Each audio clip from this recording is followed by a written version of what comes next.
I was holding the deed to our dream home when my husband of 23 years looked me dead in the eye and said the words that shattered everything.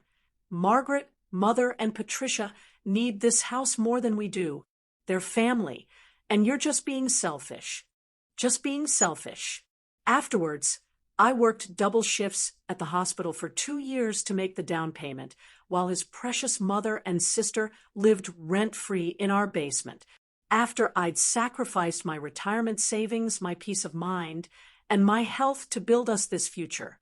But standing there in our empty living room, watching him choose them over me for the 1,000th time, I realized something that made my blood run cold and my resolve turn to steel. If I was just being selfish, then maybe it was time to show him exactly how selfish I could be. Before we dive into this story, I want to ask you something. If you've ever felt invisible in your own home, unheard in your own marriage, please hit that subscribe button. These stories take dozens of hours to research and script, and your support means everything to a small channel like ours. Let me take you back to where this all began, because you need to understand what we built together before you can truly grasp how completely Robert destroyed it. I was 24 when I met Robert at St. Mary's Hospital. I was a young nurse working the night shift, trying to pay off my nursing school loans, and he was a resident doctor with kind eyes and gentle hands. He was everything I thought I wanted in a man. Steady, ambitious, from a good family. When he'd talk about his mother Eleanor and his younger sister Patricia, his voice would fill with such warmth and devotion. "Family is everything, Margaret," he'd say, holding my hand across the cafeteria table during our stolen midnight breaks. "When you love someone, you do anything for them." I fell in love with that devotion. I thought it meant he'd love me the same way. We married 2 years later in a small ceremony at his family's church. Eleanor insisted on planning everything, and foolish me, I thought it was sweet how involved she wanted to be. I didn't realize then that involvement and control were the same word in Eleanor Morrison's dictionary. But I was young and in love, and when Robert would say, "Mother knows best," or "Patricia's been through a lot," I'd smile and nod and convince myself that his loyalty was admirable. The first 20 years weren't perfect, but they were ours.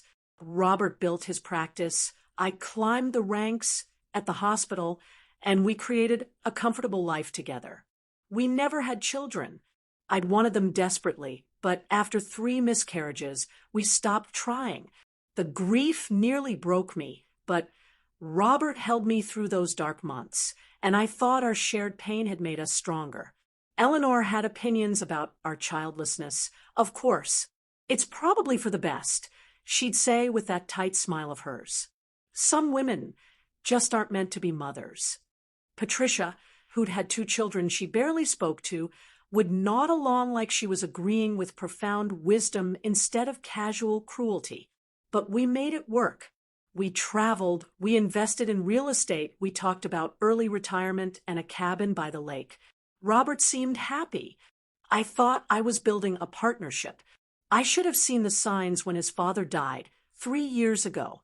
Eleanor, who had never worked a day in her life, suddenly found herself financially vulnerable, as she put it. Never mind the life insurance, the paid-off house, the inheritance. Within a month of the funeral, she was hinting that she couldn't possibly manage on her own. "I get so lonely in this big house," she'd sigh during our weekly dinners. "And the neighborhood is changing so much." Patricia, fresh from her second divorce and armed with a victim complex the size of Texas, was right there to support her mother's narrative. Mom shouldn't have to worry about money at her age, she'd tell Robert while shooting meaningful looks in my direction. Family takes care of family. That phrase became their battle cry. Family takes care of family. So Eleanor moved in with us. Temporarily, Robert assured me, just until she got back on her feet. 6 months later, Patricia lost her job at the insurance company. Something about personality conflicts and hostile work environment. Though knowing Patricia's gift for drama and victimhood, I had my suspicions about who the real problem was. But Robert couldn't bear to see his baby sister struggle. So into our basement she moved, along with her two spoiled teenage children, who treated our home like a hotel they were too good for. Suddenly, our quiet house was in chaos. Eleanor rearranged my kitchen and criticized my cooking. Patricia monopolized the television with her reality shows and left dirty dishes in the sink for the cleaning lady, meaning me. The grandchildren Robert doted on ignored him unless they wanted money.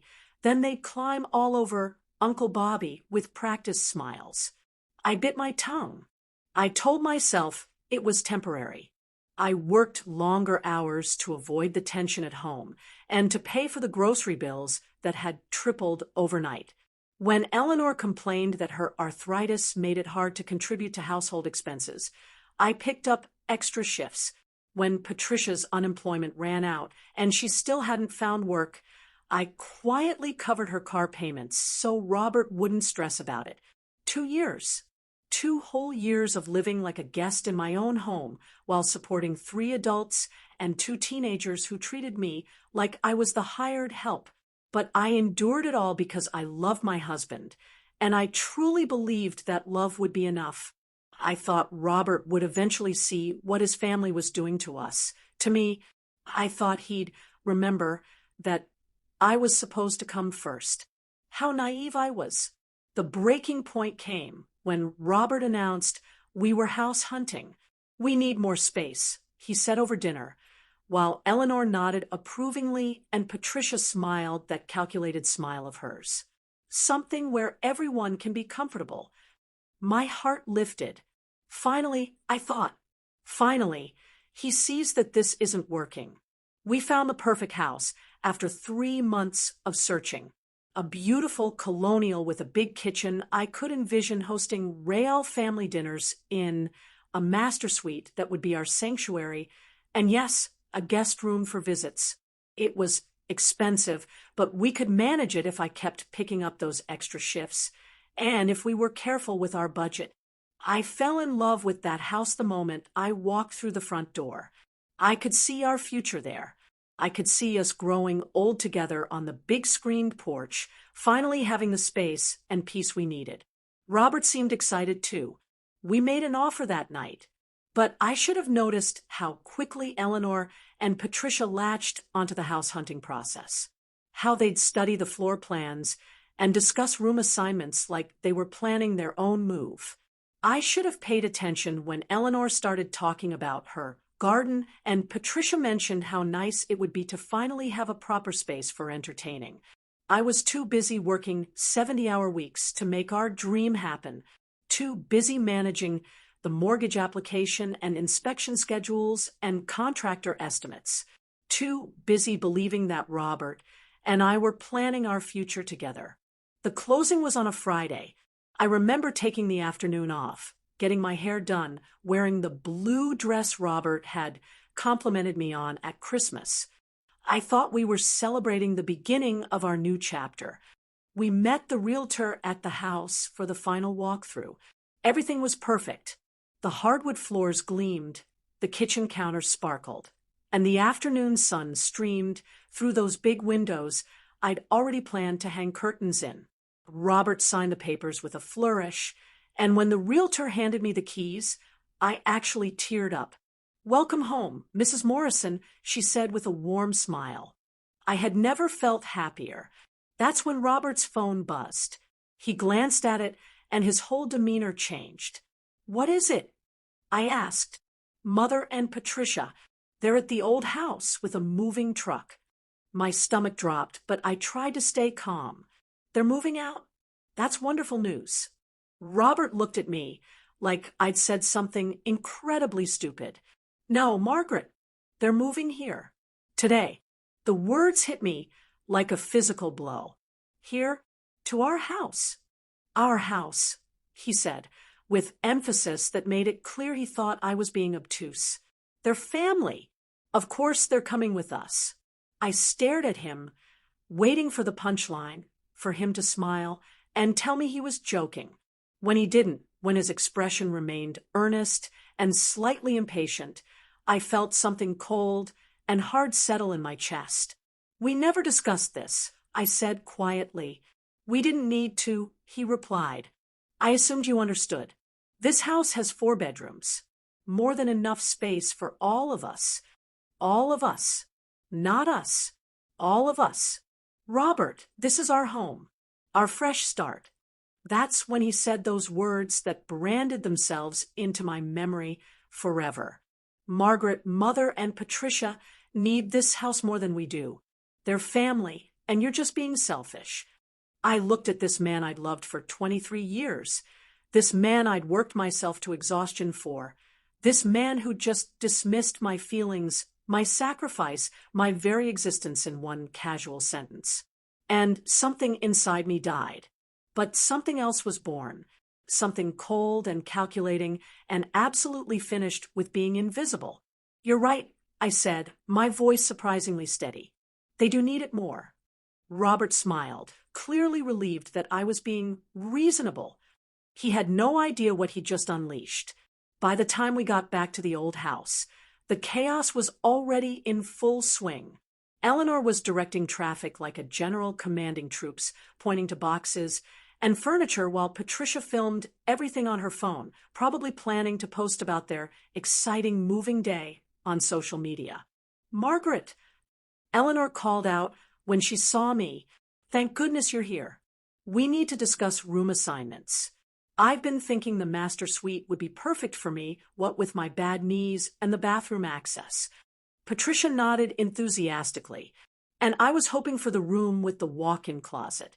This divorce has been so hard. I really need space to rebuild my wardrobe and my confidence. I stood there watching these people divvy up the house I'd paid for, the house where I'd planned to spend my golden years, and I felt that cold thing inside me crystallize into something sharp and purposeful. "Of course," I said, "whatever makes you most comfortable." Robert beamed at me like I was a good dog who'd finally learned to sit. That night, while Robert snored beside me and Eleanor rearranged the kitchen cabinets downstairs, I lay awake staring at the ceiling and making plans. I'd learned a lot about real estate law during our house hunting process. Did you know that in our state, both spouses have to sign for any major property transaction, but only one spouse needs to initiate a sale if they can prove marital discord? Did you know that a house can be sold remarkably quickly if you're willing to take a reasonable offer and you have all your paperwork in order? Of course, Robert didn't know any of this. Why would he? He'd been too busy planning room arrangements with his mother and sister to pay attention to the legal details. Monday morning, I called in sick to work. Instead, I drove to the law office of Sandra Chun, the most ruthless divorce attorney in the city. I'd heard about her from other nurses whose marriages had imploded. Sandra didn't mess around, and she didn't believe in mercy for cheating or neglectful husbands. "Tell me everything," Sandra said, her pen poised over a legal pad. So I did. I told her about the 23 years of marriage, the 3 adults I'd been supporting, the sacrifices I'd made, and the way Robert had dismissed me in our new house. I showed her bank statements proving I'd paid for 80% of our down payment from my own savings and overtime wages. I had receipts for everything. Years of grocery bills, utility payments, car insurance, even Patricia's dermatologist appointments. Sandra's eyes got sharper with every document I presented. "You want to file for divorce?" she asked. "Eventually. But first, I want to sell the house." Sandra smiled, and it wasn't a nice smile. It was the smile of a shark who just spotted blood in the water. "How fast do you want this done?" Before they finish unpacking, "Mrs. Morrison," Sandra said, "I think we're going to get along just fine." The paperwork took 3 days. During that time, I was the perfect wife and hostess. I made Eleanor's favorite pot roast. I helped Patricia organize her new room. I smiled and nodded while Robert talked about turning the basement into a proper apartment for when the kids visit. I even agreed when Eleanor suggested we should host Thanksgiving, since we had so much more space now. All the while, Sandra was working her magic. She found a cash buyer through her network, a young couple who'd been looking in our neighborhood for months. They were willing to pay fair market value for a quick, quiet sale. No inspections, no contingencies, no delays. Thursday evening, Robert came home from the clinic to find me in the kitchen, humming while I made dinner. "You seem happy," he said, kissing my cheek. "I am," I told him, and I meant it. "I think I'm finally seeing things clearly." He had no idea how clearly. Friday morning, I waited until Robert left for work and Eleanor went to her book club. Patricia was in town shopping with money from her latest unemployment check. I had the house to myself for exactly 3 hours. That's when Sandra arrived with the buyers and their attorney. The walkthrough took 20 minutes. The paperwork took another 30. By noon, I had a check for my half of the house and a court order requiring the property to be vacated within 72 hours. I spent the afternoon moving my personal belongings, just my clothes, my jewelry, my books, and the few family heirlooms that had belonged to my grandmother. Everything else could stay. After all, it was just stuff, and I was about to become a very wealthy woman with a fresh start ahead of me. I checked into the Marriott downtown and waited. Robert found the legal papers taped to the front door when he came home at 6:30. I know because I was sitting in my rental car across the street, watching through binoculars like a private investigator in a movie. Even from that distance, I could see him go rigid when he read the notice. He fumbled for his phone, probably calling me, but I'd turned it off hours ago. Then he was running inside, shouting for his mother and sister. Eleanor came out first, still in her book club clothes, waving the papers like they were on fire. Patricia was right behind her, and even from across the street, I could hear her voice rising to that particular pitch that meant she was about to have one of her famous meltdowns. Neighbors started coming out of their houses. Mrs. Kim from next door, the Johnsons from the corner house, even old Mr. Peterson, who never spoke to anyone. They all stood on their porches, watching the Morrison family drama unfold like it was better than cable television. And maybe it was. Robert was on his phone now, pacing the driveway, gesturing wildly, probably calling lawyers, real estate agents, anyone who might be able to undo what I'd done. Eleanor had sunk onto the front steps, fanning herself with the legal papers. Patricia was filming again, no doubt planning to post about this illegal eviction and gather sympathy from her social media followers. I watched for an hour as they called, pleaded, and threatened. I watched Robert's face cycle through disbelief, anger, and something that might have been fear as the reality of the situation sank in. Then I drove back to my hotel and ordered room service.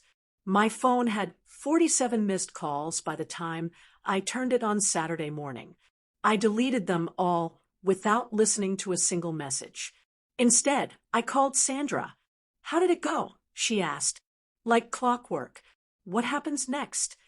"They have until Monday at 5 p.m. to vacate. If they're not out by then, the sheriff will remove them. And the divorce papers, ready when you are." "I'm ready." I spent the weekend at a spa, getting massages and facials, and trying to remember what it felt like to put myself first. It was harder than you might think. After 23 years of making myself small, taking up space felt almost foreign. But I was learning. Monday afternoon, I drove back to the house for the final act. The moving truck was there, but it was moving things out, not in. Eleanor was directing this evacuation with the same military precision she'd used for the move-in, but her face was blotchy and red from crying. Patricia was screaming at the movers, demanding they be more careful with her furniture. And Robert looked like he'd aged 10 years in 4 days.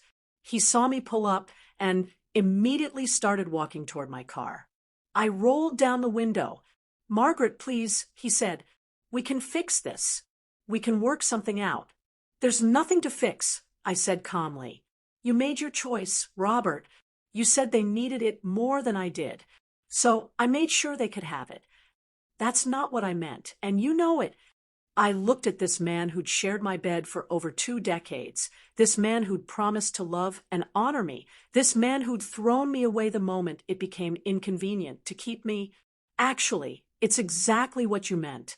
You just didn't think I'd take you at your word. Where are they supposed to go? He asked desperately. I'm sure they'll figure something out. After all, family takes care of family. The sheriff's deputy chose that moment to walk up to my window. Mrs. Morrison, I'm Deputy Williams. Are you here to verify the property has been vacated? I am. He nodded and walked toward the house, checking his watch. It was 4:45 p.m. 15 minutes, he called out to the moving crew and the Morrison family. Eleanor burst into fresh tears. Patricia started screaming about illegal eviction and discrimination and whatever other legal terms she Googled over the weekend. Robert just stood there, staring at me like he was trying to solve a puzzle that didn't make sense. 23 years, he said quietly. Yes, I agreed. 23 years of being invisible in my own marriage. 23 years of working myself to exhaustion to support your family while being treated like hired help. 23 years of believing that love meant sacrifice, only to discover you never loved me at all. That's not true, isn't it? When was the last time you chose me over them, Robert? When was the last time you asked what I wanted, what I needed, what I dreamed about? When was the last time you saw me as anything other than a paycheck and a convenience?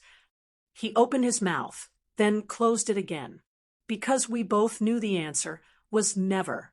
The movers finished loading the truck. Eleanor climbed into Patricia's car, still sobbing.